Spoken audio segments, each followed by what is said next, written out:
right, everybody, welcome to NorCal Sports Network.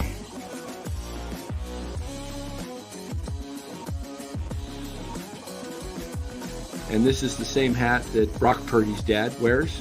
Chat loves it when Marty Lurie comes on. Anytime you lose a game this time of year, when you can't go backwards, it's a problem. All right, everybody, welcome on in to NorCal Sports Network. Game 2, or day 2, I should say. Not game. Well, day 2, game 2s are in the books. And 3 series are alive, and 1 is over. As you might tell by the hat I'm wearing, I am now a Phillies fan for at least the next week. And got the full crew here tonight. We're all here. We're going to break all 4 games down. We'll talk a little bit about the Giants. I got a letter to read that Lou received today from the Giants, and we'll talk about that. We'll talk about the manager search of the Giants. But first, let us thank our sponsor of the show, Chapman Law Group. Chapman Law Group, located in Marin, licensed in all of California. Make sure you give Chapman Law Group a call for all your legal needs at 415-613-9483 and let them know NorCal Sports Network sent you. All right, guys. 4 games in the books, 3 series still to be determined tomorrow. Dodgers-Reds is over. Let's talk about this most recent game, the one that just ended a few minutes ago. Dodgers beat the Cincinnati Reds. What was the final on that? 8-4? Something like that. I lost count of it. But Cincinnati, 2 nights in a row, had bases loaded and a chance to either get within 1 last night or tonight tie it up with a big swing. And neither night, obviously, they prevailed. But get your thoughts on this this last game we just watched, Dodgers-Reds. Go ahead. Who wants to start? I can start. I think it comes down to the pitching. Dodgers have a couple of really good starters, and if they can put enough runs on the board, then the fact that their bullpen sucks doesn't matter. So, I think that's kind of the story for them. And the offense has come through. Ohtani has been hot. Just 1 for 4 tonight, but the 2 home runs last night, that just sets the stage right off the bat for their offense. So they look good. They look pretty good. Now the Reds themselves, they barely made it in. Not the best team in the world. Probably didn't have too much of a chance against the Dodgers. So hopefully we'll see when the competition stiffens up here in the next series if their opponent can give them a little more of a fight. Yeah, and before we get to Lou's take on it, I actually like the Phillies in this series, and I'll tell you why I like the Phillies. The Dodgers will not have Blake Snell until game 2, so they'll have to start probably Glasnow, and he can be kind of scattery. He could be wild. He could be very effective, but the Reds... You don't think they'll start Ohtani? They're going to start Ohtani. Oh, yeah, maybe they'll start Ohtani. Yeah, that's right. They'll go with Ohtani since they didn't need him. I was thinking if Ohtani pitched today. But Ohtani, I still like the Phillies. I don't think Ohtani goes too deep into the game. And the Phillies pitchers, Suarez and Sanchez, they can go 7 deep. Sanchez can get you into the 8th inning. I like Philly in 5. And I don't think, Trey Turner's back now. He's healthy. He got in the last game of the season. So I think the Phillies are going to be a tough team to beat. What do you think, Lou? Well, this is why I hated the Giants' attitude the last 2 years. Let's be the 3rd wild card. First of all, these wild cards, you got to remember, you got to play 3 games on the road. Doesn't matter if you have 1 pitcher or 2. And second of all, the Reds sort of remind me of the Giants. They had tons of opportunities. They were given 3 errors. They had tons of they just couldn't get the big hit, sort of like the Giants' whole entire season. And, you got to remember, the Reds were about a year away. They made it. This will help them next year. But it also shows you when really probably your best player is now batting 6th or 7th. He batted 7th yesterday, 6th today, where, they depend really on one superstar. They need that one extra big bat. And, they'll be good. But, they had so many chances. I know last night the game was sort of out of control. But, if you're a Dodger fan, last night, the 8th inning, it never ended. 56 pitches. They had a chance to tie the game. They had the same thing tonight. But the one thing, I know you like Philly, but you know what? A monster has woken up for LA that nobody's talking about. And I'm not talking about Ohtani. We're talking about Betts, who has been incredible. And it's sort of ironic he made the last out.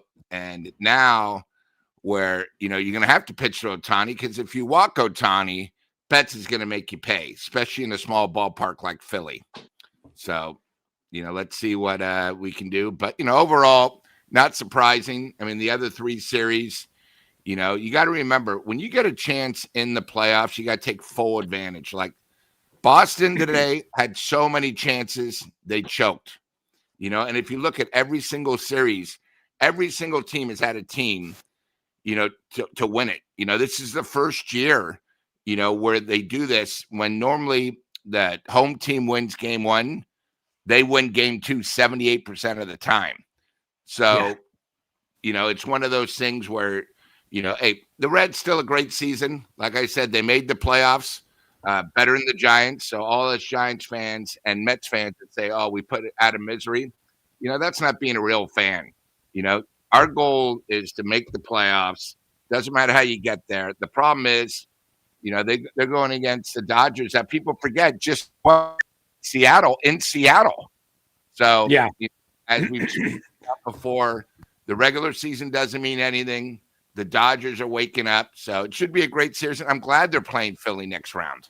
Yeah. Really, absolutely. It's going to be really, really exciting. And with all these playoffs, except for March Madness, these days are so exciting. And, baseball's on the map because there's no competition at all. And MLB is doing a great job, and it's the best thing for baseball. Yeah, well said. Well said. Why I like the Phillies is they've got some star power that can not maybe match LA, but they can have a fighter's chance. Whereas, you look at their big home run hitter for the Dodgers, it's Ohtani. Well, the Phillies have Schwarber, right? They pretty much, I think, I can't even remember what the final numbers were, but they were both in the mid-50s. And then you've got Harper and Freeman. And then you got Turner and Betts. Kind of interesting that they play all the same positions, right? Schwarber and Ohtani are DHs. Harper and Freeman are first basemen, and Betts and Turner are the shortstops. Those are the 3 big stars. The difference is on offense, the Dodgers have a few more hitters probably than the Phillies. But I think the starting pitching is maybe an edge to the Dodgers. They have more of them, but you only have to win 3 games. So right. I don't know if the first game the Dodgers have the advantage with Christopher Sanchez going, a really good left-hander against that Dodgers that are pretty left-hander heavy. I think that's why the Phillies are favored, at least initially here. Well, how about them not playing for literally a game that means anything for literally almost 2 weeks and having these 5 days off? I mean, I think the game Saturday night is very vital. Philly, they sort of need to win game 1 because say they come out flat, the Dodgers, again, they're going to have 3 days off, which I understand, but they can come in if they can get game 1, it changes. So, I just wanted to bring that up because, some teams don't play for a while, and usually the higher teams really sort of suffer that first game. But, they're playing at home. The place should be rocking, and, we'll see what happens. The other place will be rocking. That should help them. And that's why we do sometimes see these wild card teams do well, is because there's such a layoff for teams that, you have to get it going. It's like You have to get things jump started so fast, and sometimes that can be a tough adjustment. It did play out the previous years with this wild card, this bye, where the first and second seeded teams kind of didn't do well. But last year, you had the Yankees and Dodgers in the World Series, so you can't really say that it doesn't work. But here's why I like Philly in Game 1. Christopher Sanchez, the Phillies were smart. They set him up to pitch on his regular rest. He pitched the final day of the season in a meaningless game, but still went. I'm going to tell you how many innings he went because he went 5 2/3. So he went into the 6th inning and was pitching, his normal pitch count and everything. And then he gets Monday, Tuesday, Wednesday, Thursday, Friday. He gets an extra day off. So one extra day this time of the year, he's still going to be in rhythm. Where Ohtani, when's the last time he pitched? And, Ohtani probably pitched, I can't remember. Did he pitch in Seattle series at all? Like, he didn't pitch at the last No, 2 because days. Kershaw pitched the last game. I think he pitched, he started one game. It was either Friday or Saturday. But the other thing, too, Dan, is the schedule now is completely different.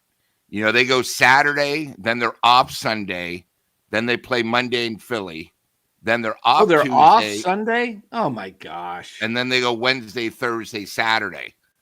So TV gives the advantage to a team like the Dodgers who can then reset their rotation, which is ridiculous. I don't know if you know, but on Sunday there is a thing called the NFL. So a lot of times that dominates. Yeah, but there is some games Sunday, right? Not everybody's off Sunday. There are 2. Yeah. The American League. Okay. So they're going to this is the time of year where TV rules and they get the games are on FS1. Yeah, they get 2 games every day. And then all right. That's where we're at. Well, should be a good series. Dodgers completely dominated the Reds here with, like you said, a barrage of hitting. They were able to hide their weakness, which was their bullpen, because they got too insurmountable of a lead both games. And, it's over. Now the Dodgers are, a seasoned team, and they're kind of remind me of the 16-17, I guess it would have been the 16-17 Warriors, or was that the 17-18? That 2-year stretch where the Warriors won back-to-back with Durant. It was like, you know what? Especially the second season they had Durant. It's like, we're just going to coast through some of these games. It's a long season. We'll be ready when the playoffs come, and we'll just blow through the league, right? The Dodgers kind of have that mentality, like, okay, we know now these games, every pitch counts. We're heightened. We're ready to roll, and there's no taking a pitch off. It's just, but in 162 games, these guys coasted this year, absolutely coasted, and played only for October. They set their whole rotation. I almost wonder if Snell didn't even have a shoulder injury, that if it wasn't just like, we need him fresh. We can't burn this dude out, and him being running on empty, Jackson Brown come October. We need this guy fresh. So we'll start his season in whatever, August.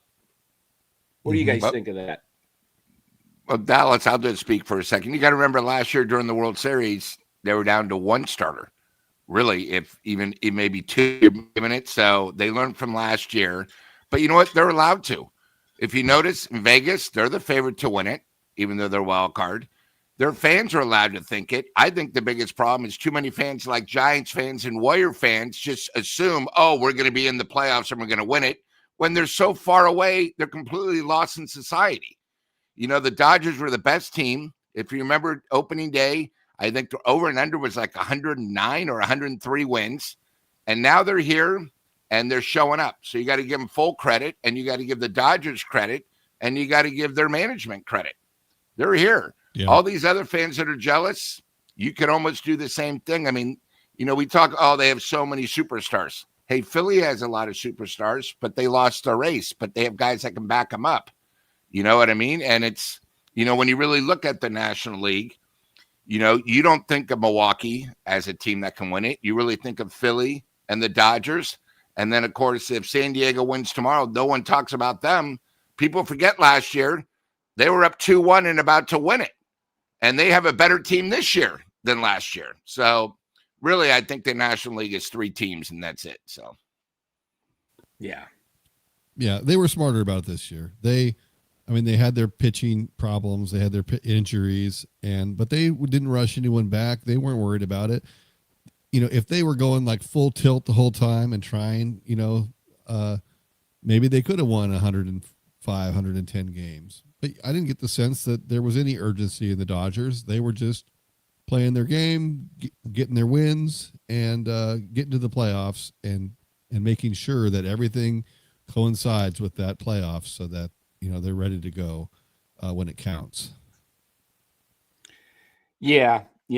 I mean, it'll be interesting. We'll get more into more of the Dodgers, Phillies later on, but let's talk about that game right before that, which was a really entertaining game. Probably, I thought the Red Sox and Yankees game was probably the most entertaining today.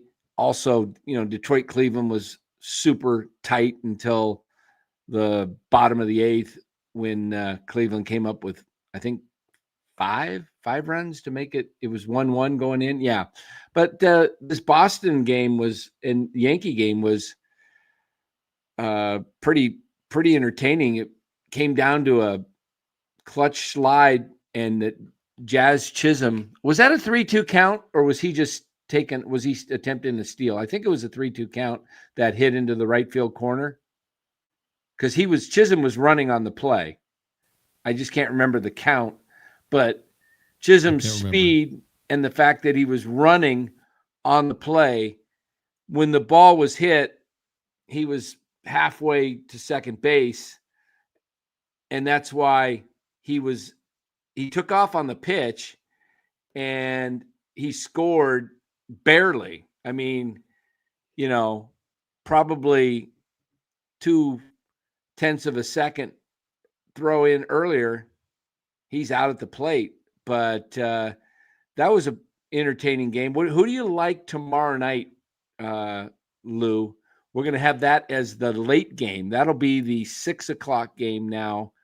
Red Sox, Yankees in prime time. Everybody gets pushed back a couple of hours. I think the first game now is going to start at 3 Eastern, and then they've got the second game, like I think 6 Eastern, then 9 Eastern, the recap, the final. Yeah, it'll be interesting to see the ratings. You got Boston, New York going against Thursday Night Football on Prime. So it should be interesting with the Niners. That's right. But I thought Boston blew it tonight. They had not one but 2 chances to blow them, to open it up. They had the bases loaded, nobody out, couldn't do anything. Again, it's baseball playoffs where, somebody has to step up. I didn't really think the Yankees won it. I thought the Red Sox lost it. So you got to think, the Yankees have a little momentum going to tomorrow. But, I think the Red Sox going tomorrow might have better pitching. But I don't know. For some reason, I just think that's Boone. I think Cora's actually managing a lot better than him. And, we'll see. I think it's going to come down to, the bullpen. They use 3 guys today a lot. But, hey, it's you got a couple of days off, but you got to win tomorrow. And I think whoever really gets the early lead's a big advantage. What's interesting tomorrow, Lou, is both teams are throwing rookies. The Red Sox are throwing Connerly early, a left-hander, and the Yankees are throwing Cam Schittler. And that is interesting in the biggest game of the year for both teams, and they're going to go with rookies. And then, that again, like you said, that game is actually going to start 7 minutes. It's actually 8 Eastern. It's going to start 7 minutes before, not 7. What's the 49er Rams? 5:20 or 5:15 tomorrow? That's like 5:10, I think, right? Because it's Thursday night, starts usually closer to 5 Yeah, than Monday night. 5:15. But it doesn't matter. The Niners could be down 3 touchdowns at halftime, and people just turn it. Yeah, that's true. 5:15. So 7 minutes before. So what you're probably going to have, and you got to remember, locally it's on Channel 2, but it's a prime game, so it's not on ESPN or anything. Where tomorrow's game is going to be on ESPN. Yes. So those Thursday night games, some people don't have prime. Right. We're lucky out in the Bay Area where it's on local KTVU just because it's the Niners. So yeah, you're going to have a West Coast, East Coast. The East Coast is all going to be watching Yankees and Red Sox at that time. West Coast will be 49ers, Rams. But like you said, it could get ugly early down in SoFi for the 49ers. And I definitely, am taking the Rams tomorrow night. It's up to 7.5. You could have done 2 days ago, like I did. I know. Gosh, I didn't know what. I haven't been looking at some of the stuff. I'm assuming Purdy's been ruled out. Yep, Purdy's out. Pearsall's out, and Juwan Jennings is out. And Jennings is out. Kittle's out. How are they going to score? Bosa's out. Jeez. Niners, how was first place? Oh, it was good for the early part of the season. Yeah, I think the Niners are going to be 3-3 here in about 11 days. They got Tampa next. Not good. And McCaffrey looks slower to me, and Trent Williams looks slow. It's anyway. Well, back to they can't even run the ball. They haven't figured it out yet. Yeah, they're using McCaffrey as a receiver. So they're in trouble. They have some challenges. Yeah, I took the Rams to win the division in the futures like 3-4 months ago. So, and I'm going to stick with it, obviously. But so the Red Sox, as Lou mentioned, bases loaded, can't get it done. They squander an opportunity to actually put the Yankees away. They end up losing the game, and now they got to have a game 3 all deciding at Yankee Stadium. And then we've got another, deciding game, and that is going to be the why am I forgetting the Cubs, Padres? Yeah, Tigers. Cubs, Padres back in order. That will be the second game tomorrow. That will be a 2:08 first pitch, West Coast time, and that game's on ESPN. And then the Yankees is on ESPN. The first game, Tigers Guardians, will start at 12:08, and that is on ABC. But this Padres Cubs today, Machado hits a 2-run homer, a blast that was. You see the fan catch that barehanded? Last row. Yeah, last row. The thing was a blast, and put the Padres up 3-0. Their bullpen unreal. Mason Miller. How do you hit 104 on the low bottom corner on the black? How do you even? He walked a guy and they took him out. He had 7 straight strikeouts enter. That's why everyone criticizes the Padres for giving up their number one thing. Here's something I thought of. The Giants had a chance to get him. Would you have given up Eldridge for him? If the Giants were in a playoff hunt, yeah, like the Padres were, yeah. I think if the Padres were like the Giants were a shoe-in, like the Padres pretty much were, you might, because that's what the Padres did. They gave up their number one prospect. Yeah. And they gave up 2 guys in AA, and you see how dominant he is. He makes Suarez even better. Their bullpen, I'd never seen anything like it. And I think the shortest ball was 98 miles an hour. Yeah. As Lou lets the siren go there, I don't understand that pitch from Mason Miller, Philip Coppola says that pitch was effing nasty. That was the toughest pitch. I mean, you can't hit that pitch probably if it's right over the middle, a little higher, it's coming. But imagine you don't even have a chance to blink. Now the announcers were surprised the guy fouled one off. That's how tough it was. Man, I'm telling you, you would have to have a one of those big giant wiffle ball bats that you used to have, the big bazooka ones, and I don't even think you would hit it then. Man, and you have to be like a 36 because you to reach the corner. Yeah, and then once he throws his slider with that hook, I mean, it's done. Yeah, he is dominant, and man, what a weapon to have him. And then Dan, did you happen? Sorry, Dan, I didn't mean to. So you saw the difference between someone like Melvin, who doesn't know how to work the bullpen, and Shelton today, what he did. Oh yeah. Okay, so he took his pitcher out in the fourth inning. Fourth inning, he took him out. He's not worried about the win. He's doing because there is no tomorrow. He did what it takes to win. And that's what we need in a manager. And I know we'll talk more about that with the Giants, but you got to get a guy, no egos. I'm here to do whatever it takes to get the inning done. And now I only got to worry about the 5th through the 9th. I have enough caliber. I don't care. Yeah. It's not. And you know what? There was no ego, no nothing.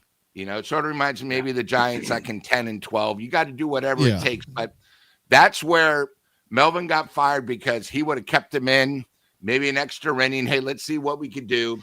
Doesn't matter in the playoffs. You got to do whatever it takes to win. I mean, he even had a guy.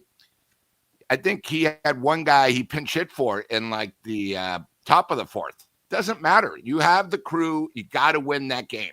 And I think too many times we took games for granted. And if we would have won 4 more games, we would have been in the playoffs. But I just wanted to point that out. We all saw that. God, you took out your stud in the 4th inning. Hey, if that's what it is, you got to do it. Yeah, and that's playoff baseball, and that's the way you're supposed to do it. And it's all hands on deck, and you get that win no matter what, especially in a short series like that. But it doesn't even matter. Every win in the playoffs is absolutely necessary, and you do whatever you got to do to get that W. Yeah, and if you're just tuning in or watching online at a later date, and you're seeing this Phillies hat that I'm wearing, this is NorCal Sports Network. We do hate the Dodgers in Northern California. So I'm just rooting for the Phillies for the next series. But tomorrow's 3 games we're talking about right now, Padres, Cubs. We'll come back. We didn't cover the Yankees, Reds, who we liked, or Red Sox tomorrow. But while we're on the Padres and the Cubs, who do you like, guys, tomorrow in the Game 3 deciding winner advance? Loser goes home. I think I know who Lou's taken. Oh, you're muted, Lou. I wasn't sure about Dallas. I was looking at him. Dallas, I think San Diego, because they had the advantage of the bullpen. And I didn't really like today. I thought the Cubs sort of, they just weren't hitting. I don't know if they caught up in the with Cease. And I know he's good, especially the first time through the lineup. But they come in tomorrow. The Cubs know they better get an early lead, because if it goes to a bullpen game again, they have no chance. And it doesn't matter. The only thing that can really change it is the wind. You never know in Chicago if the wind's blowing out, blowing in. But, I think it's one of those things where we got to, if the Cubs want to win, you got to get the lead, because if the Padres get it. And I just think last year, no one's really talked about San Diego the whole entire time during the playoffs. Now, I don't know any expert that said, hey, San Diego's got a shot. It was always, the Dodgers, Phillies, maybe Milwaukee, nobody. And, they're back, and you saw why they're so dangerous. You got a sleeping giant who finally came through today. They got guys that can actually hit all the way through the lineup, and they got a bullpen that's second to none. This bullpen might be as good as maybe. Remember when the Giants beat Kansas City, and their bullpen was all you had to do is get to the fourth or fifth inning, and it was over. KC was so dominant that one year they had 3, or the Nasty Boys for the Reds. That's sort of what it reminds me of. So if the Cubs want to win, they got to get the early lead. But it'll be exciting. Hey, Chicago. Yeah. Hugh Darvish against start. James Talion. Talion, I'm pronouncing it right, but it should be interesting. Darvish can either be really good or really bad. He doesn't seem to be much in the middle. I looked up his history versus the Cubs, and he's got like a 2.3 earned run average in 5 games against them. So he kind of has the Cubs number. So I think he could definitely give you, 5-6 innings, and then the bullpen is lights out. So you can always pull him early if you have to. You just can't you can't give up a lead. Right. So right. It should be interesting. Sure they'll have a short rope with them. It'll be interesting. I wonder. We'll have to see if maybe someone in the chat can check the forecast tomorrow if the wind is blowing out in Wrigley, because that is always a huge factor. These two teams played a game earlier this year that I made a ton of money on because I just kept betting in-game live the over. It was the win. I think the final score was like 23 to 20. I can't even remember, but it was like close to 40 runs scored. It was phenomenal. There was just like one team would go up and then boom, next team scored 5 runs. It was bizarre. And Dan, tomorrow the game starts locally at 4:00. So I assume they're sort of going to have like a shadow when we have games at 4. So, I think, I don't know if the other guys pitched in this big of a game. Obviously Darvish has. So, I also think that's why it's just a little advantage San Diego. Okay. All right. So I'll take the Padres as well. What do you got, Dallas? Who are you going with tomorrow? Initially I was thinking Cubs, but Lou has swayed me over. I'll go with the Padres. Okay, and Crisis 141 says wind is supposed to be blowing slightly in from right. Okay, well that could help too. Doesn't look very windy, but it looks overcast. Okay, and then the first game of all 3 days has been a really tight series as expected between Cleveland and Detroit.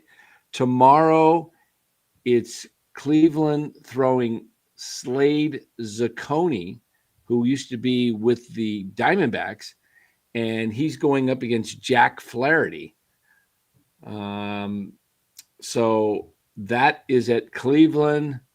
Cleveland's bats might have just finally woken up the last at bat they had in the series. They were dormant for like 16, 17 innings, and they woke up in the 8th today with 5 runs.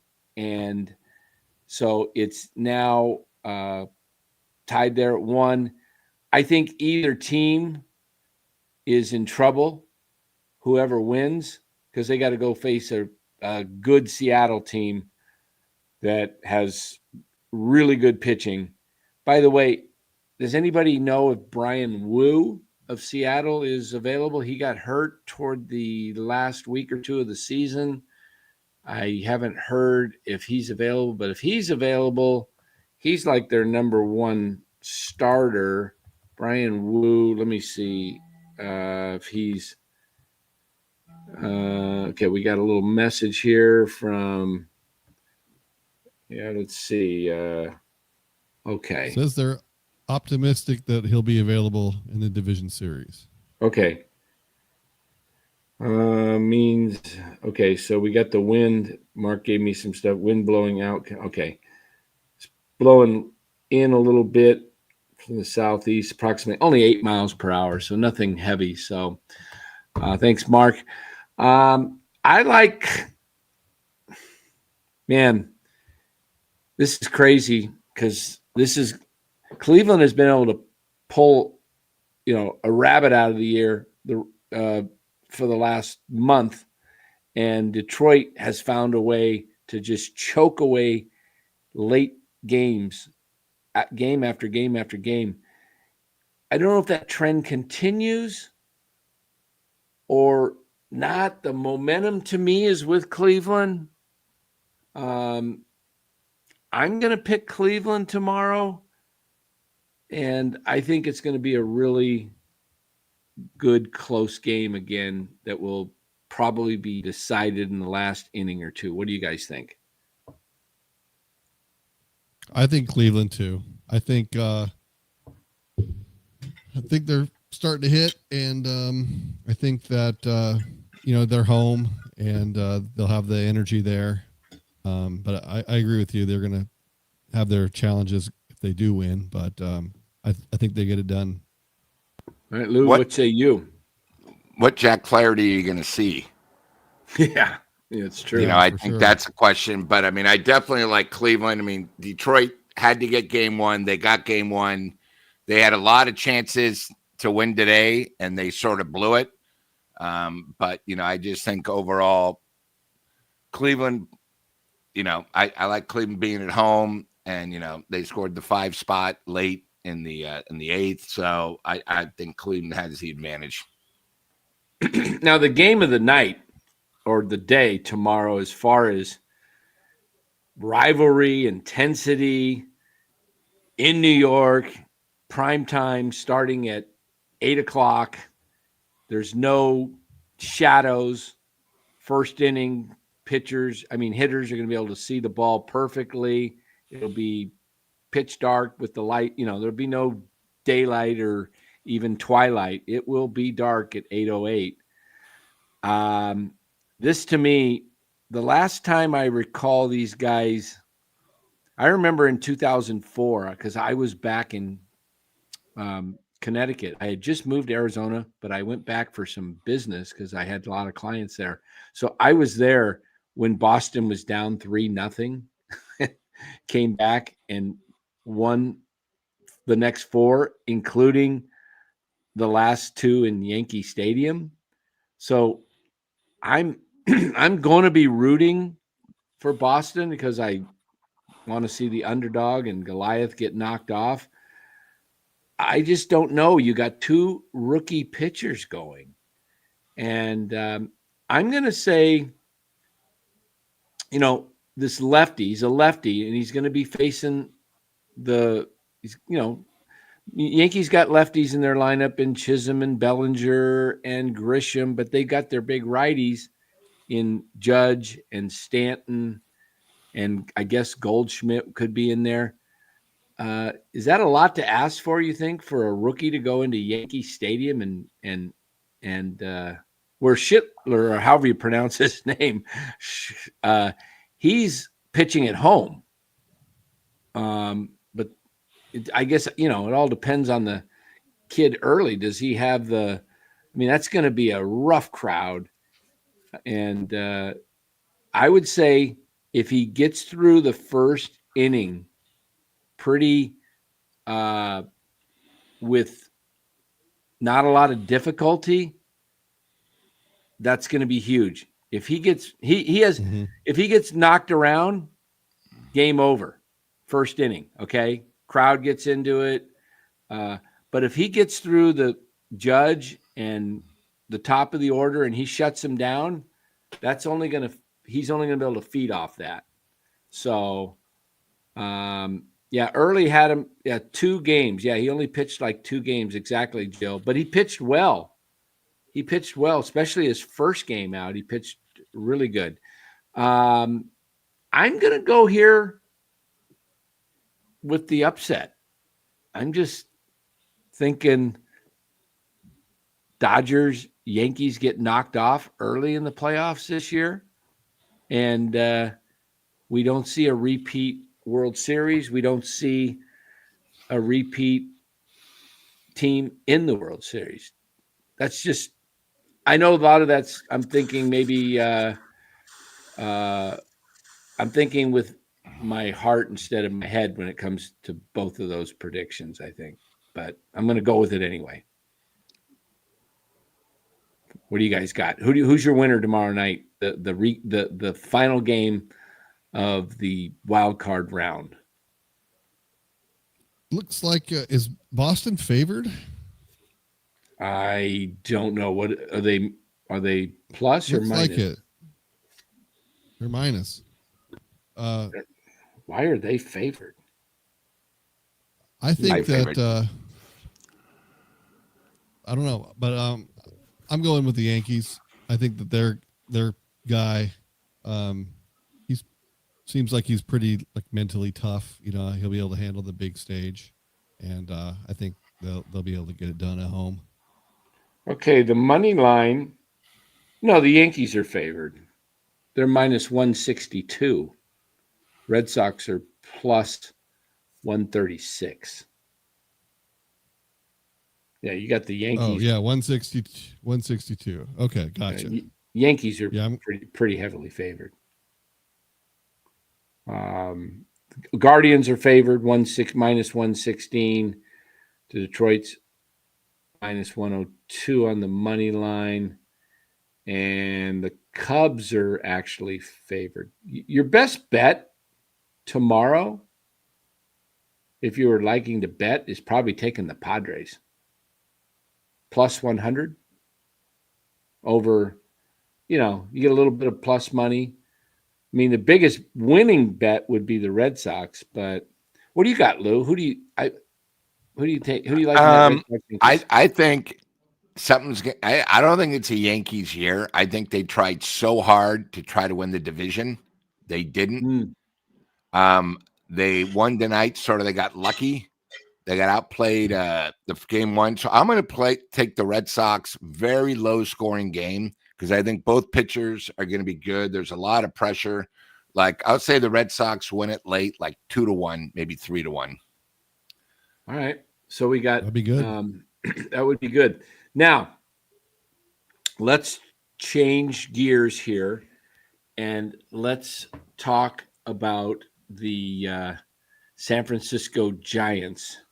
There was a press conference today where Buster and Zach Menason were taking questions from the media.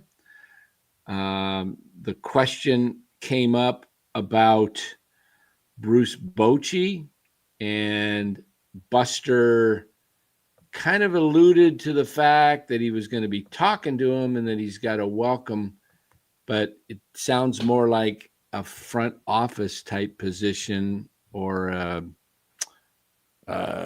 whatever they call those things. Advisory role. Yeah, advisory role, yeah. Which I was glad to hear in a way. You know why? Because it shuts that conversation up and it shows that Buster actually is thinking for himself and he's not going to be swayed by, hey, just grabbing a guy for 1 to 2 years. And, at some point, I'm hoping as much as I can hope that this means they're going outside the organization and not staying within. As Lou says, we don't need somebody from Pleasanton or Orinda or somebody that lives in the South Bay because, he went to Midi or whatever.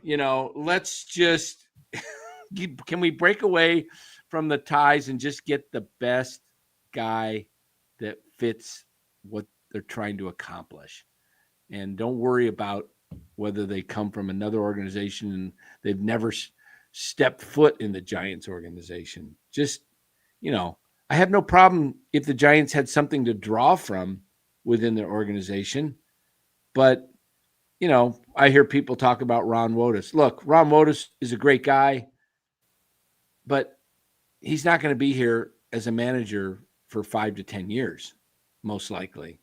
And you got to get some stability at some point. Yes. And, Wotus, he probably should have been given a crack a lot earlier, and they never did. And they never should have been given the job when Kapler got it. Yes, I agree. But he never got his chance, and unfortunately, that's the case. But, I think you're right. They got to go a different direction. Now, there's not that many internal candidates available. I mean, Mark Hallberg, I don't think he's going to go that route. It's just bad optics, and I just don't see him that there would be backlash against him. It would be an unpopular. Smells too much like nepotism if you went, even though he's not a family or he's a close friend. Right. And then, you hear maybe Randy Wynn, he put him in that director of player development roles. People have gone from that role into the manager's role, like Kapler did, and, other people. So, but that's the only, within the organization, that's all I could really see happening. So it most likely will be someone external. Yeah, and I don't think we're going to play the stinking Giants woke game and make a woman the first manager in the history of baseball. I don't, not that I'm against that in the sense of if someone's qualified, but you know what I'm saying. We're not just picking somebody to put them in a position to be a first, because we've already done that, right? We've had the first female coach. We've had. I don't even know who that person would be. Yeah, Nacken. I mean, I'm just saying she's not qualified yet. Okay, she might be someday. She's not ready. If there was somebody in the organization that had been previously a bench coach or had experience as a minor league manager, then definitely that should be, up. Yeah, if somebody's qualified, I'm fine with it. But Nacken, I'm talking about a list. That description. Yeah, I'm talking about Alyssa Nacken as a, I think if you had Farhan running the ship still, there would be rumors of that and links to that, because it would be like, oh, we can make history. Look, she might be a manager someday. She was a good coach from what I understand. And she's, top-notch person, all of that, but she's not ready for a manager's job, at least at the major league level. Maybe she starts in a minor league role, maybe starts managing an A team or something like that and moves herself up. But so Lou, are we okay to read that letter today?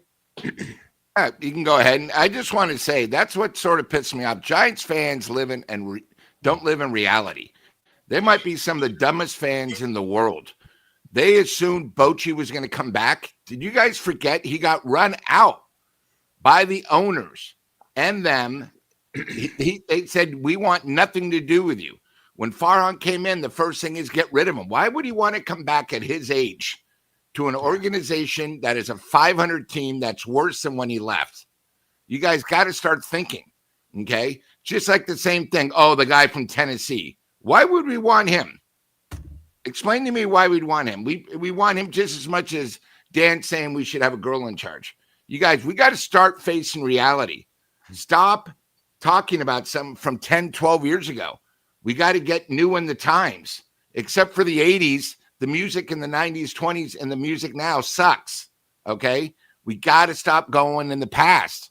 We need somebody, because if we would have got Bochy, he'd be here 2 years. That means we would have had 4 managers in 6 years. That's a disgrace. Right. There's so much more we need to do.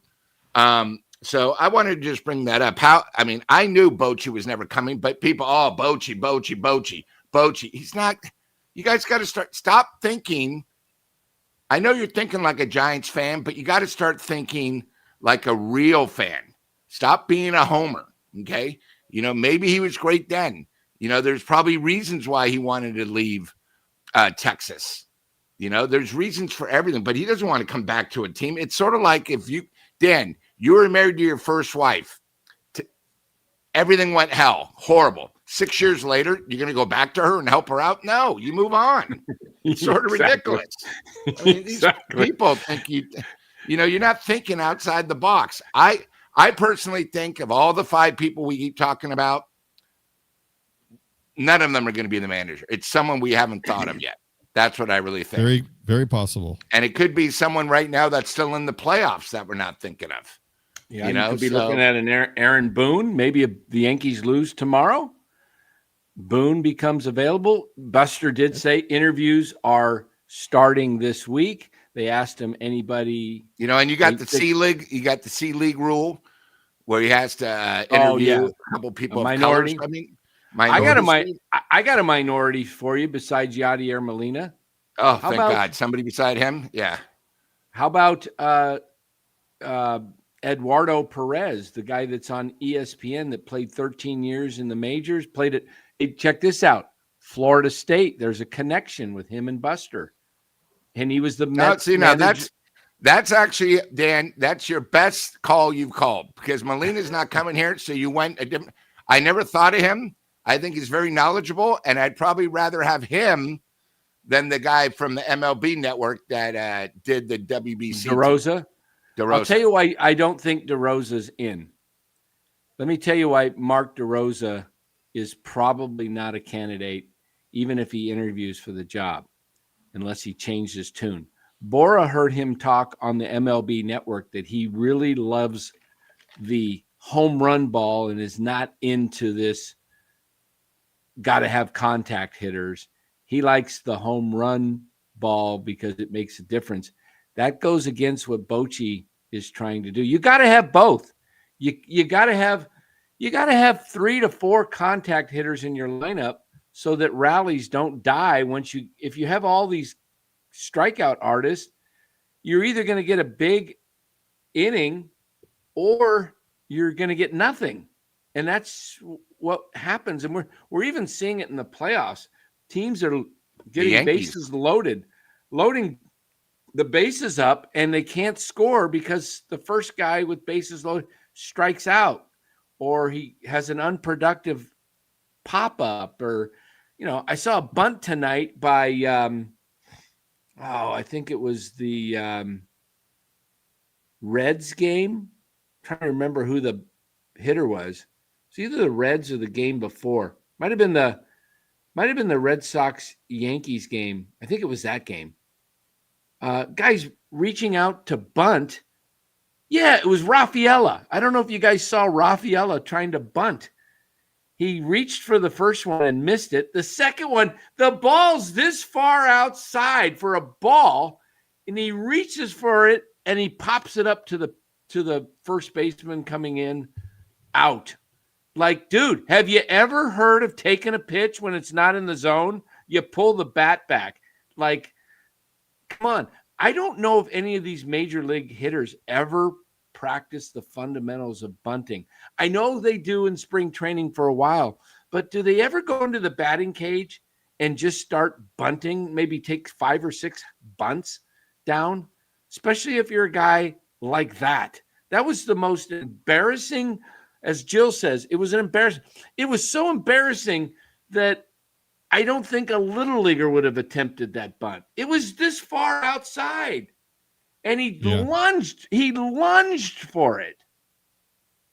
Dude. Yeah, well, we saw some bad bunting by the Giants this year too. But I went online and tried to find quotes from DeRosa about his philosophy on that. And there were some where he was like emphasizing the importance of, contact and having the right approach and hitting with situational awareness, and kind of downplaying the launch angle thing. So I don't know where that comes from about the, going for the home runs. So I'm not really sure, but yeah, I don't know. I know that Lou mentioned maybe it's somebody we haven't heard of, or Dave Fleming someone asked him who he thought they were going to go with. And he said he thinks that the person that he's going to select is not somebody that anybody's talking about. It hasn't been mentioned yet. So that was kind of interesting because I'm sure he doesn't have direct knowledge, but he's pretty tied into the Giants organization. That's interesting. That is interesting. Now, like I said, my sleeper it hit me today because of the Florida State connection. They've talked a lot in the booth. Buster was in the booth earlier this year with Eduardo Perez during the right after they traded for Devers. I believe it might have been that night. Sunday night baseball, that game was on, correct? That night yeah. And, he was talking, they have this Florida State connection. He was a managerial candidate in 2020 for the Mets. Didn't get the job, but he's only like 55. I looked him up. He's 55. He's a great communicator. He is also, I believe, from Puerto Rico, which Elliot Ramos is from. You get somebody that can really get him going. I like him. He would be kind of my sleeper pick that nobody's really talking about. Eduardo Perez played 13 years in the big leagues, little outfield, third base, and primarily a first baseman. But hey, maybe you get that first baseman as a manager that can go help out who's ever playing first base, Devers, Eldridge. I don't know. We always think it has to be a catcher, Lou. Why does it always have to be a catcher? Because that was the thing for about 10 years. I wouldn't hire another catcher if my life depended on it, because that's old baseball. Old thing. You got to get someone different. I think the one thing about the Giants is, sitting in my seats this year, I looked. They had no respect for Melvin. I don't think Melvin even understood Spanish. You got to get someone that speaks the language. I'm sorry, you got to get someone bilingual, because by my seats, they all hang out right by the steps. You see them, they're talking.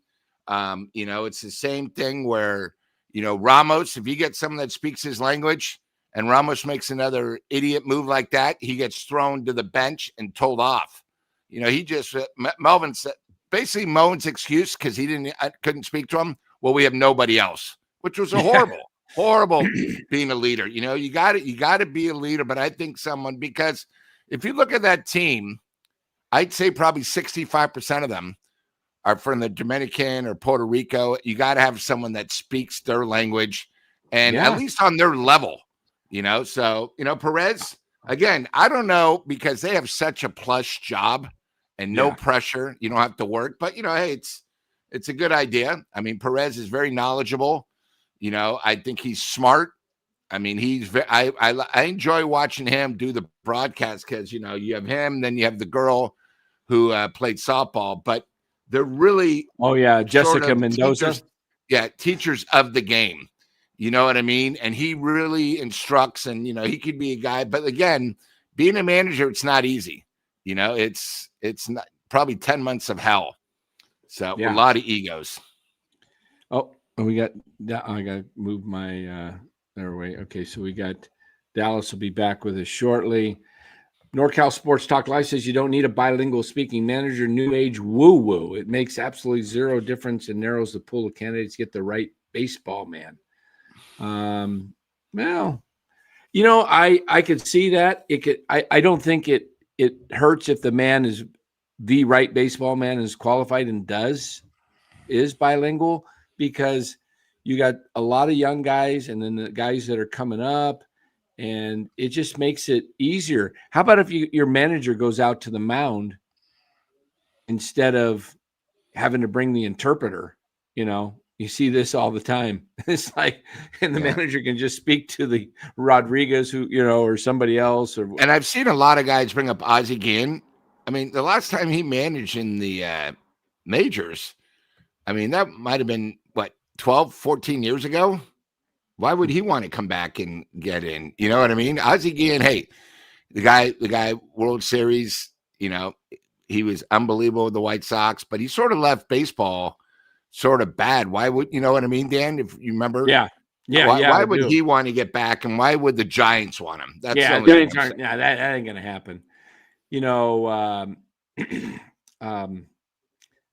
I've heard the name Bam Bam Mullins because he speaks like 5 languages, including Japanese, I think. Maybe. But we tried to get rid of him because we thought he was a lousy hitting coach. Why would he make a good manager?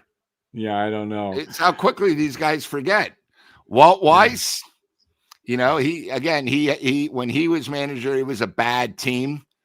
It's probably been 6 years, 7 years now. But a lot of these guys, once they get out of the game and they retire, I don't know if they want to get back in because they don't need to. They have the money. Yeah. The pension's pretty incredible. Yeah, exactly. 49ers Red Zone says he should speak Tagalog too. Also, salamat po. Salamat. Yeah, eight different dialects. Go to Daly City. You'll be able to learn them all.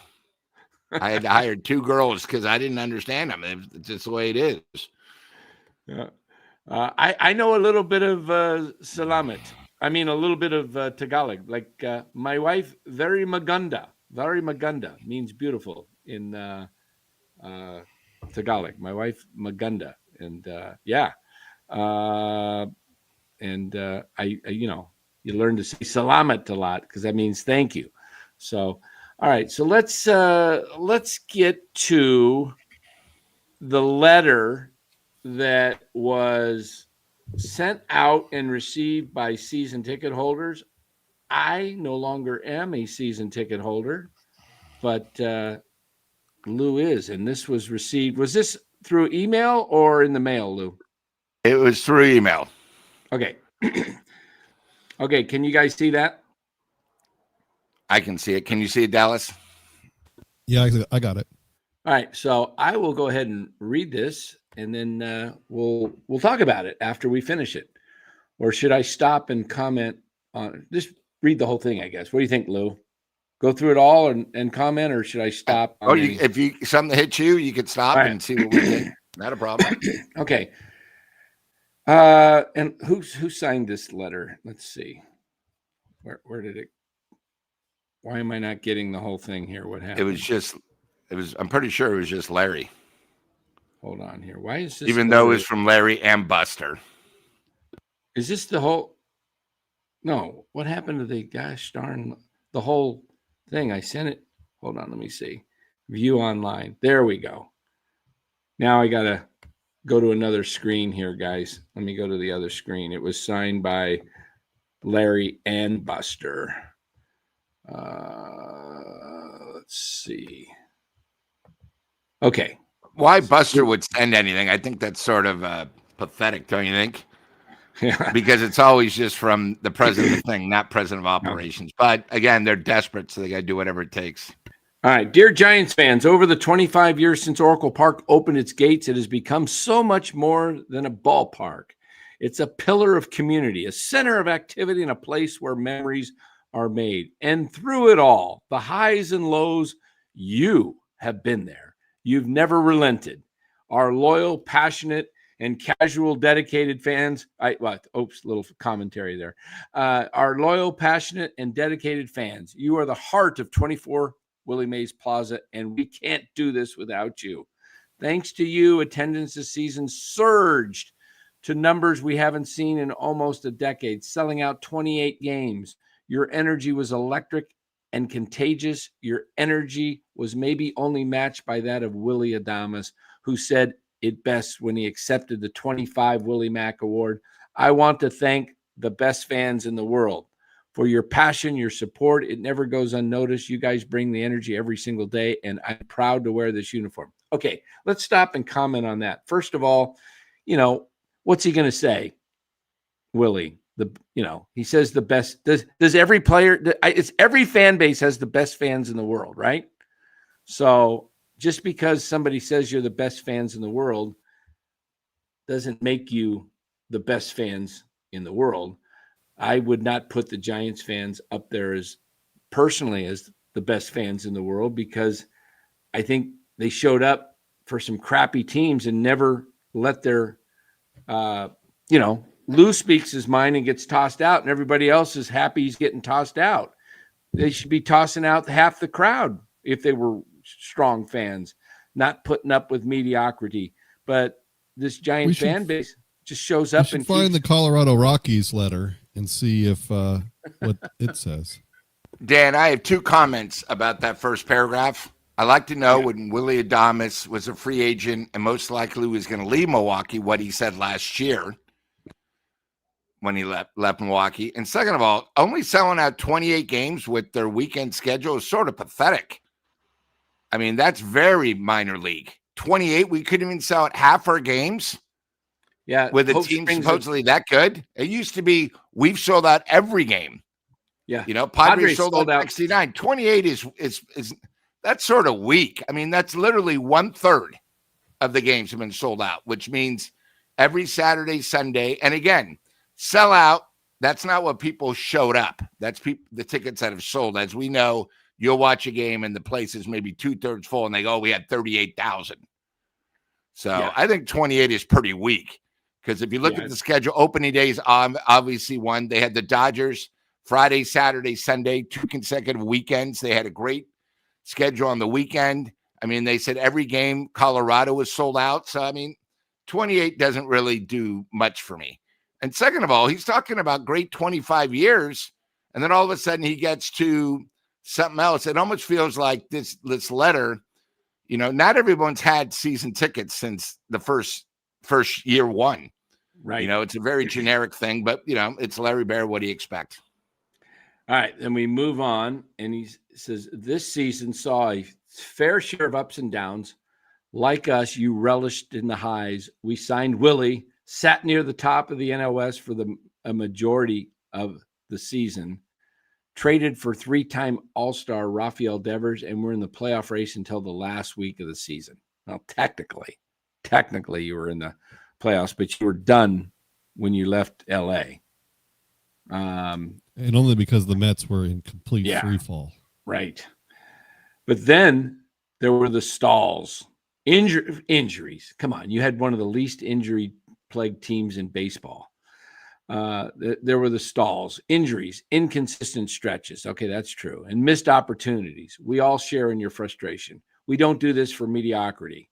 We own the results and the responsibility to do better. As Matt Chapman spoke on behalf of the team after Sunday's game, he said, we love you guys. What was he going to say? We hate you guys? We hate you guys. I mean, come on. You guys support us every single night. It means a lot. You guys spend your money to show up and support us, and we sucked. I mean, and cheer hard. And you cheer hard. We didn't reach our goal this year. We're all disappointed. We're going home, and we're going to get better. Didn't he say that last year? Oh, wait a minute. He didn't lie. They got 2 games better. Or no, last year were they 79 and 83 last year? 80 and 82. 80 and 82. Okay, they did improve. Well, next year, if we can keep going at this stretch, next year will be 82 and 80. Okay. Amidst the highs, we saw what the team is capable of. Logan Webb, an all-star for the 2nd straight year, led the National League in innings pitched and strikeouts. Didn't he lead all of baseball in innings pitched? I think he did. Robbie Ray was an all-star and threw 180-plus innings in his first full season back from being injured. Willie hit 30 home runs, becoming the first Giants Barry Bonds in 2000. That's kind of embarrassing to reach 30 in a season. I would not want to. That's kind of embarrassing to put that in writing as a reminder. But like that's a highlight. I guess it's an accomplishment, but it's pretty weak. Chappie once again showed off his impressive defensive skills while choking his runners in scoring position once again.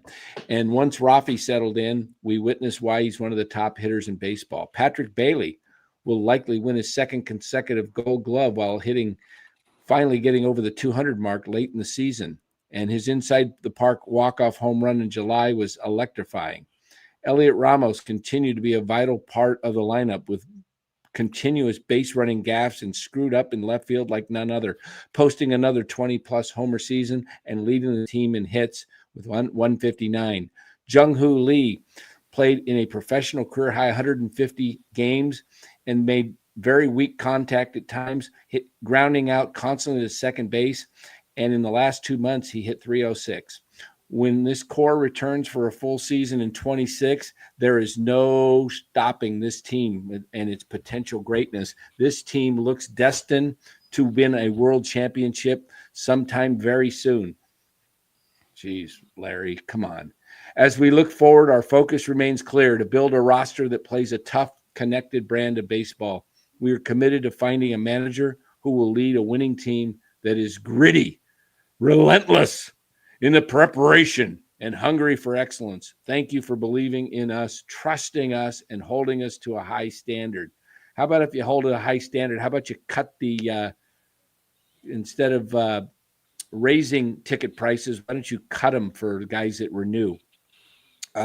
We're excited to get to work and look forward to reuniting with you at Oracle Park for the 26th season. Signed, Larry and Buster Posey. That was all written by Larry. That looks like Biden's pen again. Yeah. That doesn't look like a real autograph. It looks like the pen. Oh my gosh. Come on.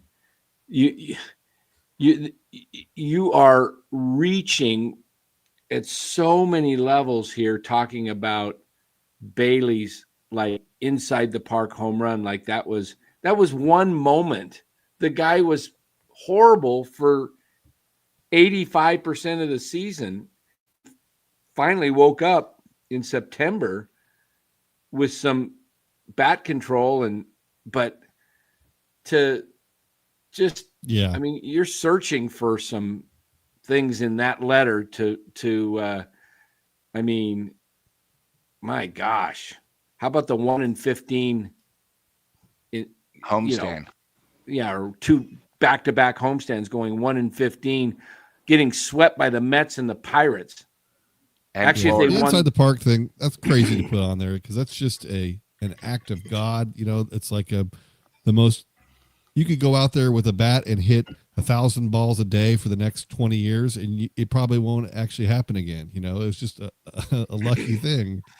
And Philip, with the no truer words than that, he thinks we're effing idiots. I mean, come on, Larry. This, you know what? How about say something? Dan, we like, already had to pay for season tickets 100% last week. We had to pay. I know, unreal. How about, I don't understand how that works, to be honest with you. I really don't understand how you have to pay 100%. To me, there should be, okay, I'm going to step out of the box and become president. And I'm going to write you a letter. Just, again, this is off the cuff, shooting straight from the hip. Tell me how this letter sounds. And I'm not even I'm going to ramble it and not probably be it's probably not going to be very coherent, but let me give it a shot. All right. Hi, this is Dan Cochimelio, president of the San Francisco Giants. We want to thank you for your continued support as a season ticket holder. You were vital to the welfare of our organization. We realized we let you down and we had another disappointing season, not meeting our goals, and yet you continued to show up faithfully. In honor of that and at your support, we are committed to winning in 2026, and we're going to back it up with our words. We are going to ask for our deposit, whatever, ask you to pay, but we are so committed that we will give you an opportunity after January 15th if you want a full refund if we don't do our jobs and go out and make this team a competitive team on paper. We are that committed to winning, and so we would ask you to stand with us, and we are going to do everything in our power to make this a top-notch organization. And again, we thank you for your support. And if you're not happy with our performance, then we will refund you and let you decide if you want to continue being a season ticket holder. Put your money where your mouth is. Come on. I am so tired of organizations asking, it's like somebody that comes to your house and wants to do work and they want their full money before they even start the job. A roof. Hey, I want everything up front. And then they take your money and you never see them again. And Dan, what's exciting is we paid for opening day of the regular season. They haven't even charged us yet because we're playing not the Mexican team that's playing in the World Baseball Classic. It's like a AAA team, a touring team, and it's only coming here for 2 games because we aren't playing the A's this year because the A's didn't want to do it. And our tickets are probably going to be full price. It's ridiculous because it's only here because Sergio Romo, I think, owns part of the team. So to get us tuned up for the mighty Yankees, we got a AAA team from Mexico. And that's not part of our package. So, yeah.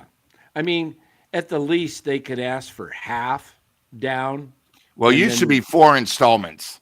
Yeah. Yeah. Like this year, I think it was 47,000, right around there. And then what they've done is it used to be if you could sign a 3, 5, or 7-year agreement. So if you signed a 7-year agreement that you would keep the tickets, your prices would only go up 1.5%. If you signed it for only 5 years, it would go up 2.5%. 3% would be like a 3-month increment. But, it doesn't really matter. The problem is, as we saw a couple of weeks ago, our home schedule, if you take the first weekend Yankees and the Dodgers out, it might be one of the worst home schedules on the weekends of all time. So basically, I'm predicting probably in January, twice. Detroit, the White Sox on the weekends, they're going to either have to have 5 firework nights to get people in there, or starting in January, they're going to realize, shit, we don't have that many people, and they'll do the 501 sale, buy one, get two. I mean, this year, you got to remember, senior citizens at a special rate. I think when Buster got hired, they had a special because of his old number. It's just one of those things. Yeah, all beers will be priced, at $28 an honor, but they'll do some BS, And by the way, yeah, promoting that girl in center field, that DJ, she's horrible. That whole thing, 415, that's been a flock. They're not getting anybody. 415 used to be great. Now it's a joke. Yeah, I used to have that kid with the red hair out there in the 415. I didn't see him in the last year or so. Yeah, and then they got rid of Dog in the outfield. Yeah, they used to let you bring your dogs, right, to the outfield? They don't. No, the guy whose name was the Dog. Oh, okay. Yeah, no, they did the dog show this year the last Saturday of the year. You could bring your dog in the outfield. Yeah. It's business, they're not going to give any money back. That's not good business. They're going to do whatever they can get away with, and because there are people that will pay the money, and because San Francisco is a very wealthy city, they're going to sell their tickets, to their season tickets. A lot of them, they might have 10 bobbleheads of Jung-Hoo Lee. You watch. Yeah, Jung-Hoo Lee night. Yeah, and like Lou says, why only the first 15,000? If you're getting 35 in there, why aren't you giving everybody a giveaway? What are you, so cheap that you stop at 15,000? You think you're going to get people there early to the game? At least the last weekend of the year, they did bump it up to 40,000 or whatever for the fan appreciation. But it should be like that every single time. It's like, oh, we can save $10,000 if we cut our order in half, or whatever it is, whatever they're paying for that. I don't even know the number, but whatever it is, it's all the sponsor. That money. It's the Giants. It's nothing for the Giants. It's all the sponsor. They pay. Tell the sponsor, hey, you want to give something away? You got to fill the order. Yeah, it's like Costco. You want to sell in Costco? You got to agree that refunds are acceptable. All refunds are acceptable, and you're going to get charged back. Yeah.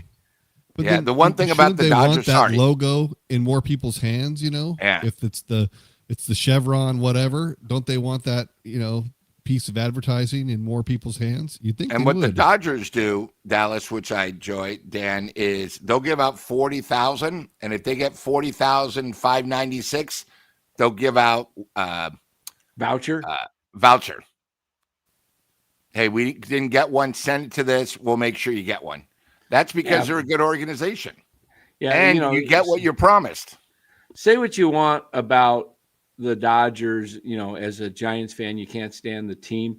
Their organization is so much run on a first-class basis than the Giants. It's not even close.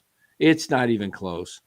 You look what they do for their players, their families, it's just like the Dodgers, what they did this past off season. They refurbished the entire clubhouses underground, and they didn't just do the Dodgers clubhouse. They did the visiting clubhouse, and they made that first class. Why?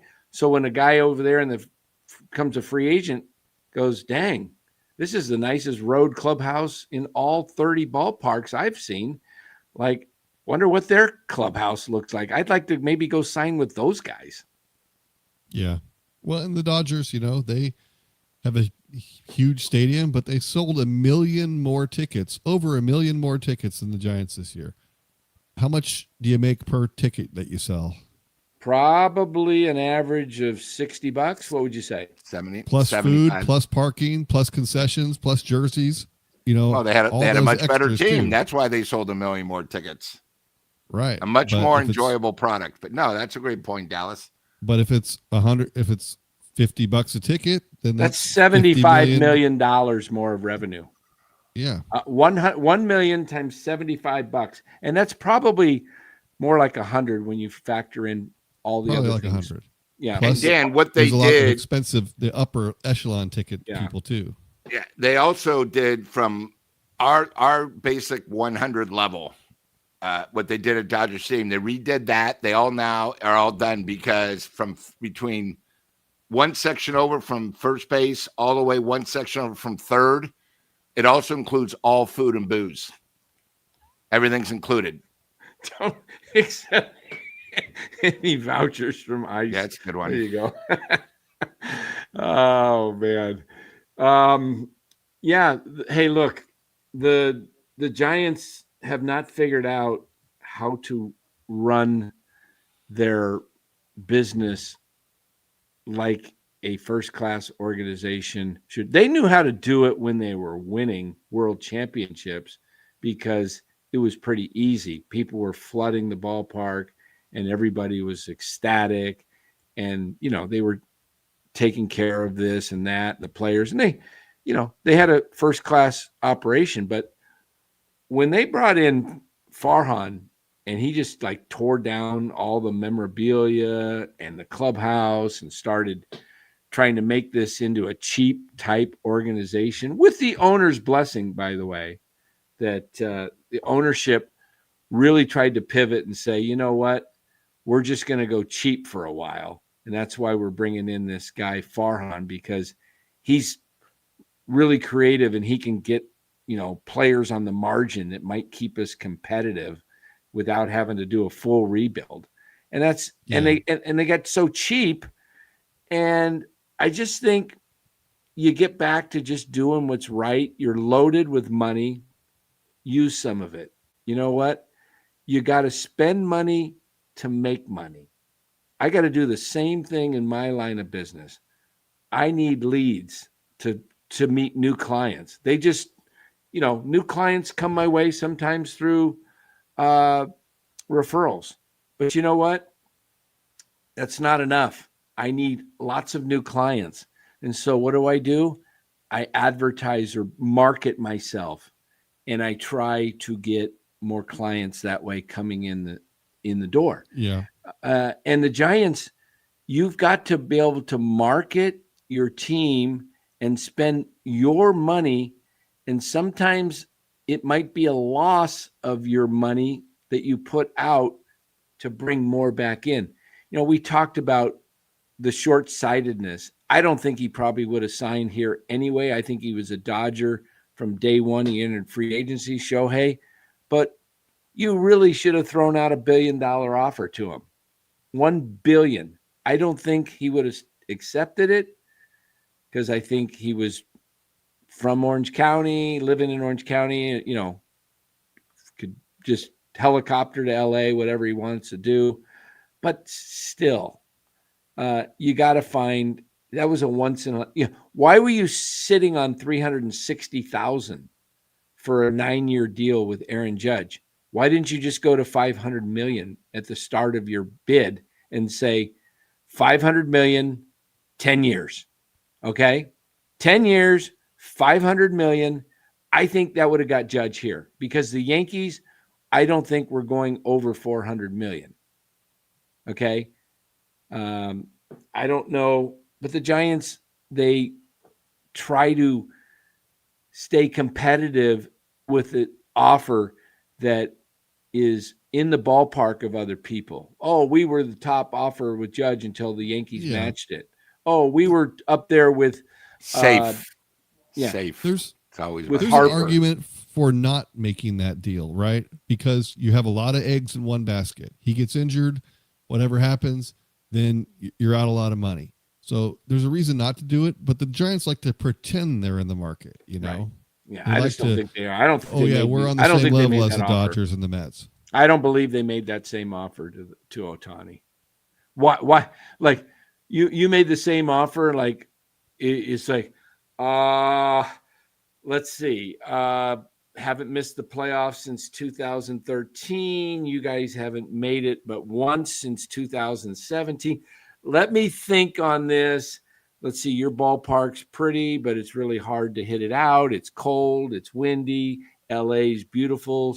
As Neil Diamond says, LA's fine, but it ain't mine. Sun shines most of the time. Sunshine most of the time. And the feeling is laid back. Yeah. Yeah, exactly. Why you got so just saying you matched it is an insult to Giants fans' intelligence. So yep. So as far as the Giants go, at least now they have signed a couple people and they've traded for Devers. Before you had nobody. You had Chapman that you overpaid for. So at least they have made a couple of moves in that. With Buster, he's been here exactly 1 year and 1 day now, and and there is some moves, and you can see that he's not afraid to make decisions, getting rid of Melvin, the day the season ends, and move in a different direction. And you have to hope that the moves that he makes are going to be helping this team. But as far as the letter goes, what are they going to write? It's going to be lip service. It's going to be placating the people that are paying the money, the season ticket holders, and trying to keep them on board, keep this gravy train running. And, that there's, what do you expect? It's that they're in a business. They're trying to make as much money as possible. And they want to keep those people that are paying the bills invested in and keep them coming back. And so they have to put these types of communications out in order to, if they didn't do that, they have to answer to these season ticket holders. So this is what they have to do for that. They can't just, I don't know. I don't know what else they could do. I mean, this is, just kind of a playbook business 101 from it's typical. A sports franchise. Yeah, I embellished it, having fun with it, obviously throwing in some different things. But look, I think they're in the right direction in the fact. Let's give them the benefit of the doubt in the sense that I was going to be going nuts on him if they were returning Melvin. I was just going to say Buster's not the right guy. It doesn't have what it takes. I'm encouraged that Buster has made that decision. He looks more businesslike from what I saw today of him than in the last 2 days than what I saw of him over the course of the last year, especially today's press conference versus his first press conference when he took the job. Night and day, wouldn't you say, Lou? The first day on the job, he didn't look like he knew what he was just like, it looks like today he's at least knows he's going a certain direction and he's not willing to tell anybody about it. He seemed more executive like to me. What do you think? Kim being an owner, he might have lost money this year. We don't know. That's why I thought when he took the position, it was sort of weird, no experience. They probably offered him an extra 2% in the share. And with a team playing this bad, there's all these incentives when you make the playoffs, extra money, merchandise, the works. They didn't do it. They spent a lot of money now, and they're not in the playoffs again. I think, he also realizes when the Giants don't make the playoffs, being an owner, being where he's at, his reputation is on the line. And, he wants to be known as the savior, the one that brought the Giants back. But, like we spoke earlier, I think in 1 year, the team has gotten worse. He now has 4 fat contracts. We don't have a bullpen. We don't really have a superstar still. I mean, Devers could be, but, and then we have a lot of guys that are like 2/3 of a superstar. Devers is great. Chapman's great on defense, but can't hit. We still have a big problem with strikeouts. Our pitching is a disaster, where it seemed like the last 2 years we had 8 starters. Oh, we have too many now. They're not sure what to do with Ray with 1 year left on the contract. Who knows Webb, how he's going to be after pitching 200 innings again. And knock on wood, he's been healthy. You never know with him. I mean, they talk about injuries. I mean, imagine if Webb would have gone down for a certain amount of time. Yeah. We don't really know our third, fourth, fifth. We have guys that were good for 2 weeks. And, it's one of those things. A guy can be great for a month, but you need a guy at least for a half a season before, he realistically that he can play in the majors. McDonald, though he's a new guy, he deserves a spot in number 5. The guy's pitched 2 games. Yeah. Once the whole summer, that's what happens. In the off season, these guys look at tapes, they figure out your problems, they figure out stuff.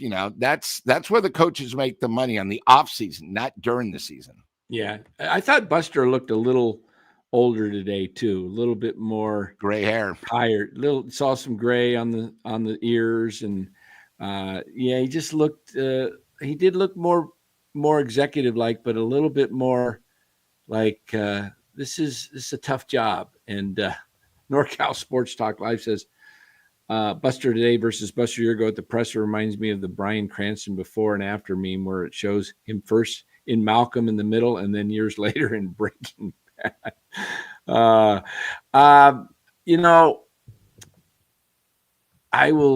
I think I got a new slogan for the Giants for 26.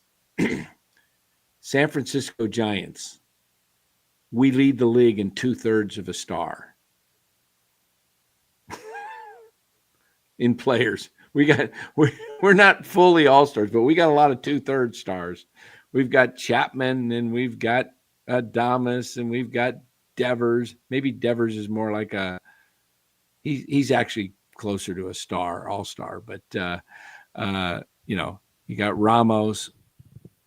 Webb's probably an all-star. Yeah, he's a perennial all-star, at least right now for 2 years in a row. But you got to get more athletic this year. You got to find a way. But Lou, you said it. You got 4 big contracts.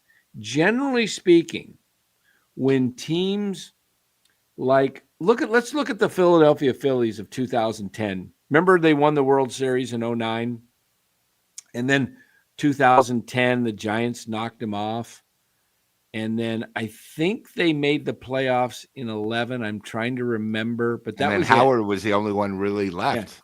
Yeah. And then they went downhill, and they rebuilt it with Harper, and then Trey Turner, and then they started getting some other younger players, and getting better. But they're really close to that again. That they're at the Pikes Peak, right? And they maybe have 2 years left if we're being generous. Yeah, the Giants, generally speaking, teams that have guys that with big contracts that are over 30, if they're not stars like Manny Machado is, right? Manny Machado's he's paid well, but he's a star. He's an all-star. He's borderline up there with the superstar status. He's not quite at a superstar, but to where he's at today. But he's really a star. Tatis is still young. Bogarts looks washed to me. He's overpaid. But you get too many guys that are getting paid high and they're not young. If you don't get it done within the next 1 to 2 years with the Giants, you're done for a while. You've locked yourself into a contract situation where you're going to be like the Cubs were when they were selling off, Baez and Rizzo and Chris Bryant. Look how bad Chris Bryant became. Look how Rizzo was okay, and then Baez had a bounce back year this year, but he's been awful the last 3-4 seasons. Yep.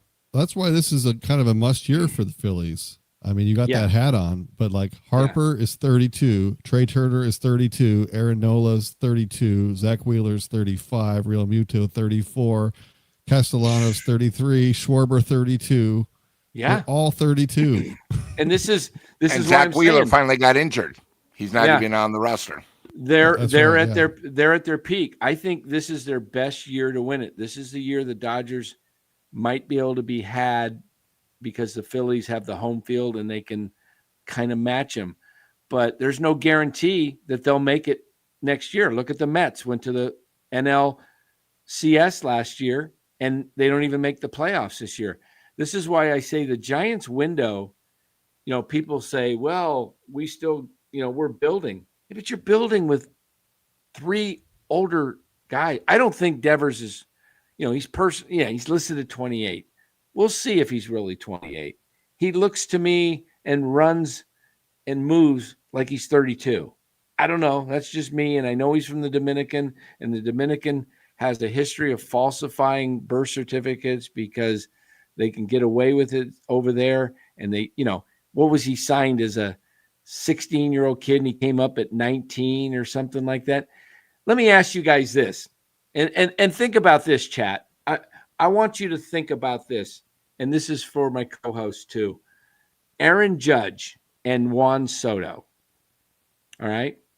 Aaron Judge came up at 24, did not make it to the big leagues until 24. Juan Soto was 19. Who's the better player?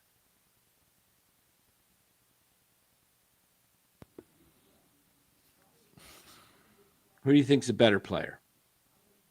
I mean, who would I pick on my team? Or are you waiting for the chat? You guys, yeah. You guys, who would you pick? I'd take Judge. Right. Do you think Judge, like Soto, I should say, do you think Soto being 5 years younger when they entered baseball is 5 years, looks like he's 5 years ahead of Judge? This is why I don't buy Juan Soto's age. Well, I think one's a great all-around player, and the other one's not. One hits for average and home runs. It's sort of like how we argued the other day about Adames, or I forgot, on the hot corner. Oh, well, Adames and Ohtani are the same. No, Ohtani has 54 homers and steals you 40 bases. Adames gets you 30 homers. They're not even in the same class. And when you look at Judge knows he'll get his homers, but right now it's about average and doing what's best for the team. And I think he's a solid outfielder. Bombs. Yeah. Still hit 53 or 54 homers. Yeah, I mean, when Judge can carry a team, I don't know if Soto can. Yeah, and Aaron Judge right now, like I said, he came into the league at 24, and he is currently Aaron Judge right now is 33. Okay, he'll be 34 next April, and Juan Soto supposedly is 26. Like, I don't buy it. I don't buy it. Judge I'm went sorry. to Fresno State. Why the Giants didn't want to draft him? Yeah. I mean, I don't know when the Yankees drafted him. I wonder who the Giants picked that year. Another great one of these great guys that's going to make it that never did. Juan Soto turning the path to the major leagues is just so different for the foreign players than it is for. Juan Soto is turning 27 in October. All right, 27. Does that look like the face of a 26-year-old? Seriously, I'm serious. Look at those eyes and crow's feet that he's got when he's – that guy is over 30 years old. I'm sorry. That is not a 26-year-old face. 26-year-olds usually look babyish. Like Devers has more of a baby face, and he's 28. Juan Soto does not – I mean, that's one of the most mature-looking 26-year-olds I've ever seen. I bet you Juan Soto is 31 years old, and he is going to fizzle out in about 6-7 years when he's 37, 38, and they're still going to have like 7 years left on that contract. That's why I'm happy the Yankees didn't, or the Mets didn't make it. I'm not really buying the conspiracy theory. I think that the Major League Baseball has been down in the Dominican Republic and Venezuela and all these places getting major league talent for decades now. And yeah, but there's a lot of guys that falsified their age from the Dominican. They can't ask the question. They can't ask unless it's. You don't think they have people looking into it and making sure that they're not? I don't think they can. I think there's so much falsification. And it's only the Dominican that's been the problem too. Player got caught a year or so ago falsifying his age. There's Miguel Tejada, I think, admitted that he lied about his age. 5 years, right, Lou? Yeah. They're all from the Dominican. Right, but when you're paying someone $500 million, over the course of a career, you don't think you're going to have some people down there turning over some records and books and asking questions and pushing people around, finding answers. I don't know if you can. It's big business. It's Dominican Republic. You can do whatever you want there. Yeah, but I don't think that they have a way of really finding out on these guys. It's kind of, I don't know. I'd be surprised if they couldn't. I don't know. In this day and age, maybe early on, but I'm skeptical now. Yeah. Well, I just think I've never seen a 19-year-old kid come up and have the success he had at 19, 20, 21. I mean, heck, the Barry Bonds. Maybe you haven't seen Bryce Eldridge, Dan. Barry Bonds couldn't even do what that guy was doing. Yeah, right? That's true. I mean, how Willie Mays? None of these guys had that much success, and Juan Soto has this enormous success at 19, 20. I don't buy it. Yeah, Aaron says Dan's originally from Concord. He's not buying it. I bet he's 52. Yeah, that's why I wear the hat, guys. If I take the hat off, I add 10 years to my age. So yeah. Senior says there's no way to find out. There really isn't. It's unfortunate. They just can't find out. And these guys actually, we don't even know if his last name's really Soto. He could have switched birth certificates with, somebody's last name who was Soto, and he's actually Juan Dominguez. I don't know. You just don't know. I mean, he's still a great player. I just don't think he's 26 years old. How is he at 26 so much better than every other 26-year-old out there? I mean, he's just, and he was that way at 21, 22. I think he's hitting his prime right now. And that's why I think he's gotten better the last 2 years. I think he's in his prime. I think he's right around that 30, 31-year-old age. Just, we'll see. We'll see if 4 or 5 years from now, he's like really starting to falter off. 3, 4 years from now, and it looks like he's, in 3 years, he may be like 34, and then he's really having these tailing off seasons. We'll see. Isn't there some kind of DNA check that you could do? Like cell It was lost in the hurricanes down in Puerto Rico. I don't know, man. I don't even know if that's legal to push them. You're basically accusing somebody of lying when you're trying to sign the guy. And you think the guy's gonna sign with you when you're saying, and they come from nothing, and I mean nothing, to make it big money. But if you can prove it after the fact that he lied, then the contract could be voided, and you could be off the hook for the last 4 years of the contract. I don't even know if you can, unless it's written into the language. I'm hoping the Giants can do it this summer on Crapman that he lied. Yeah.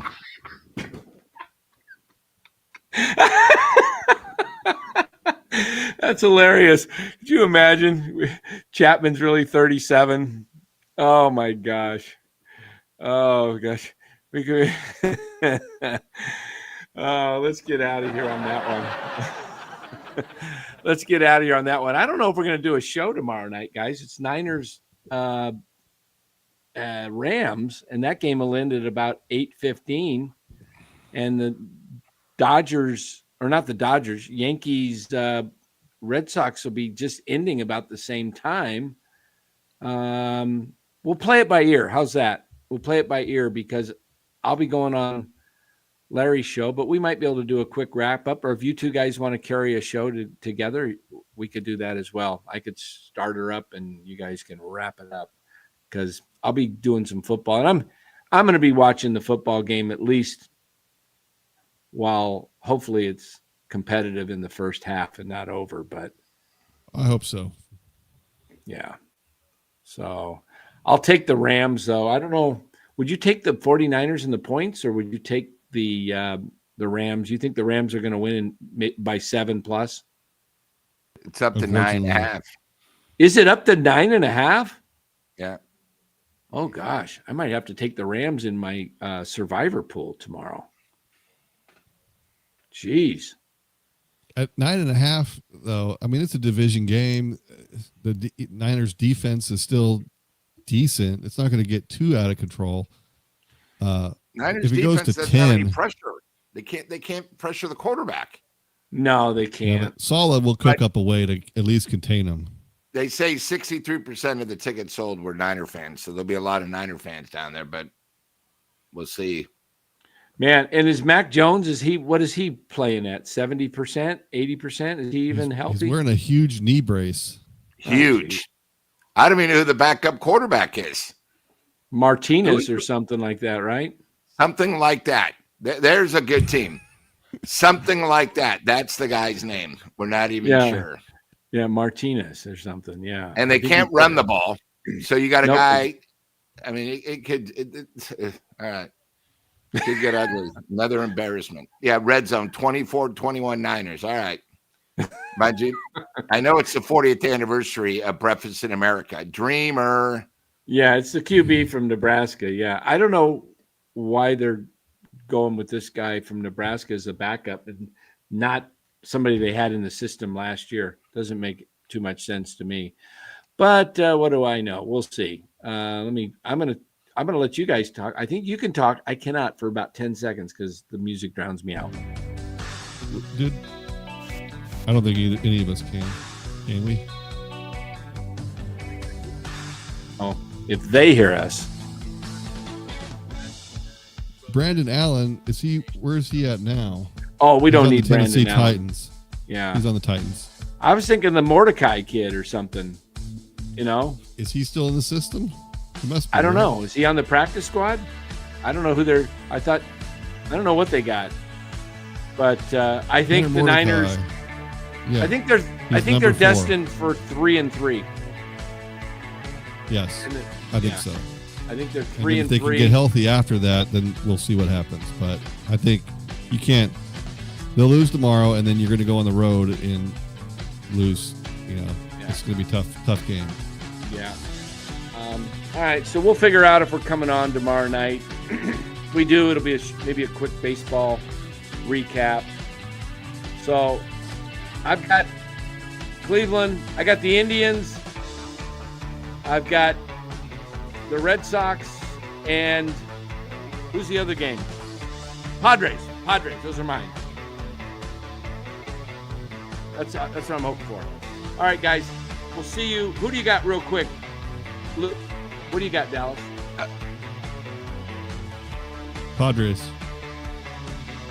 All right. Guardians, Padres, Yankees. There you heard it.